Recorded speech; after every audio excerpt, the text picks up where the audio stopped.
अरे बैठ जाओ, राम मंदिर का पैसा खाते हो, अरे राम मंदिर में घोटाला करते बैठो, अरे राम मंदिर का चंदा खाते हो, अरे चंदा चोरो बैठो, चंदा चोरो बैठो, चंदा चोरो बैठो, बैठो चंदा चोरो, चंदा चोरो बैठ जाओ, चंदा चोर हो तुम लोग चंदा चोर हो, चंदा चोर हो तुम लोग, चंदा चोर हो, चंदा चोर हो, चंदा चोरो बैठो, एक मिनट को प्लीज, चंदा चोरो बैठो। सभापति महोदय, श्री गजेंद्र सिंह जी, सर मैं not Delhi sir, I am not Delhi. सदस्य ने चंदा चोरी किया इन्होंने, राम का पैसा खाया, करने वाले राम का पैसा खाया सर इन्होंने, राम मंदिर में चंदा चोरी किया इन्होंने, चंदा चोर है सर ये लोग, इन्होंने प्रभु श्री राम का चंदा खाया, कृपया बैठ जाए, चंदा चोरी किया सर, कृपया बैठ जाए।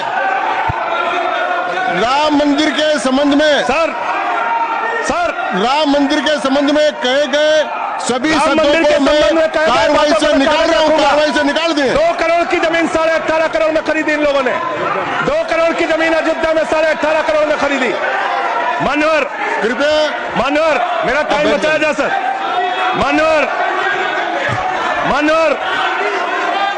टाइम पॉज कीजिए सर, टाइम पॉज कीजिए, बैठाइए इनको। Point of order, point of order allow sir, I am not building. Point of order Bhupendra Yadav, please sit down.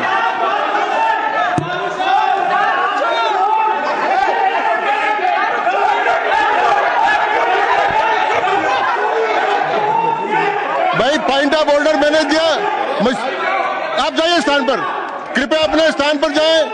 मैंने व्यवस्था का प्रश्न उठाने का मौका दिया भूपेंद्र जी यादव को, आप सब लोग अपने स्थान पर जाएं, कृपया अपने स्थान पर चले जाएं, कृपया अपने स्थान पर जाएं, कृपया बैठे।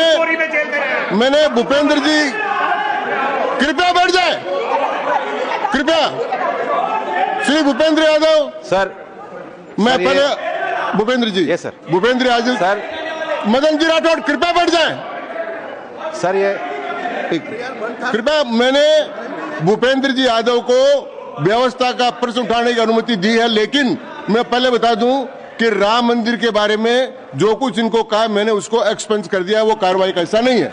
आप बोलिए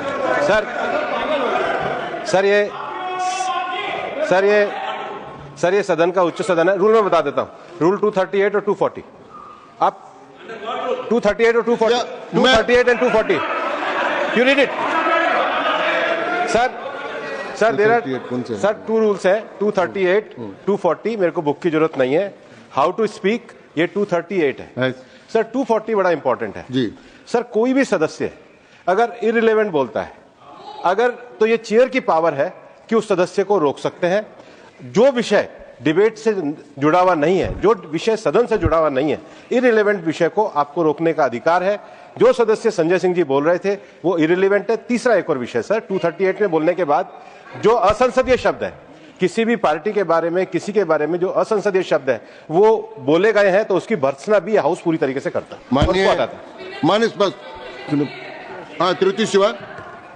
Sir, I also stand on the... Please, I am allowing Mr. Triti Shiva. I also stand on the same rule, sir, 238 and 240. You didn't quote 238. You remember 240, but 238 you are well versed, I know, but you are not quoted. Nothing refer, only the rule number. Yes, yes. Refer to any matter of fact on which a judicial decision is pending. No. Make a personal charge against a member. No. Please. What is? Please. Kindly listen. Hello, please. I'm on a point of order. I'm on a point of order. I'm on a point of order.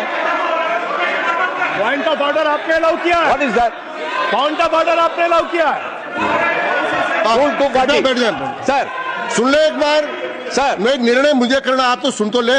आप बैठे। Sir, only 240. 240. मैंने दोनों 238, 240 दोनों देख लिए। Please, sir. Rule 240 says, the chairman, after having called the attention of the council to the conduct of a member who persists in irrelevance or in tedious repetition, you didn't call, sir.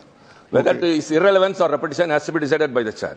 So, the chairman... आप सुनो ना भाई, please. Hello, please. I'm speaking to the chair. Please. I'm speaking to the chair. इधर देखिए ना. Sir, it is we leave it to your discretion and decision, sir. Yes. And not it is repetition or irrelevance can be decided by any other member, sir. Only you, sir. Okay, thank you. मैंने श्री भूपेंद्र जी यादव ने 240 में ये और है कि अगर कोई दूसरा सदस्य भी किसी सदस्य के इररिलेवेंट डिबेट को सपोर्ट करता है तो उसको भी डिबार करना चाहिए, आपको शिवा को भी करना चाहिए। अब एक सेकंड, मैंने मेरी व्यवस्था यह है कि 238 240 के अंतर्गत मैंने ऑलरेडी जो असंसदीय शब्द थे वो और राम मंदिर के बारे में, क्योंकि ये विधेयक की परव्यू में नहीं आता है, इसलिए मैंने राम मंदिर के बारे में इनके लगाए गए इलेक्शन और असंसदीय शब्दों को कार्रवाई से निकाल दिया। धन्यवाद। मान्यवर, आपने कहा कि इससे आप पिछड़े मुसलमानों का भला करने जा रहे हैं। सुनने में बहुत अच्छा लगता है कि आप पिछड़े मुसलमानों का भला करने जा रहे हैं। आपने इसमें कहा कि आप महिलाओं का भला करने जा रहे हैं। सुनने में बहुत अच्छा लगता है कि आप महिलाओं का भला करने जा रहे हैं, लेकिन ये सरकार और यहां पे इस समय मंत्री जी नहीं है, मैं उनसे पूछना चाहता हूं, आप देश को और सदन को गलत जानकारी क्यों दे रहे हैं? मानवर, 2013 के वक्फ बिल में जो भारतीय जनता पार्टी की सहमति और सहयोग से पास हुआ, उसमें भी महिलाओं के लिए आरक्षण था। मना कर दीजिए कि नहीं था? मना करिए कि हम गलत बोल रहे हैं। मानवर, मंत्री जी ने कहा 1 करोड़ सुझाव आया।